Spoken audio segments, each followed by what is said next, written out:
হ্যাঁ রে হ্যাঁ, যত পারবি আমার চিহ্ন মিটিয়েই দে। আরে ওটা না, তুই যা ভাবছিস তা নয়, দেখছিস না ভুল হয়েছে।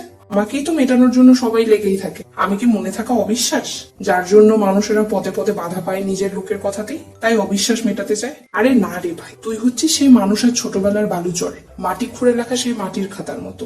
মুছেও দেওয়া যায়, আবার মুছে না দিলে আপনা আপনি হতেই মুছে যেতে থাকে। মুছে যেতে পারি বলেই তো মোছার জন্য তোকে ব্যবহার করতে হয়, নয়তো কেউ যায় না কারো দুঃখ কষ্ট কিংবা সুখ মেটাতে। কি চলছে ভাই?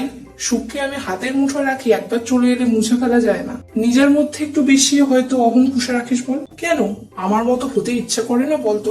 পেন হতে গিয়ে মার্কার হয়ে যাওয়ার শখ নেই। এত মিষ্টি কথা বলে নিজের অভিমান রাগ হিংসা পুষে রেখে দিলে কিছুই হবে না, শুধু তোরই ক্ষতি। হিংসা করব আমি? মুছে যেতে পারি বলেই ভালো আছি। সুখ দুঃখ ক্ষণস্থায়ী হয়ে আমার মধ্যে আসে আর এসেই চলে যায়। নয়তো তোর মতো সুখটাকে আগলে রাখতে পেরেও কি লাভ, যদি না দুঃখ মুছে দিতেই না পারলাম।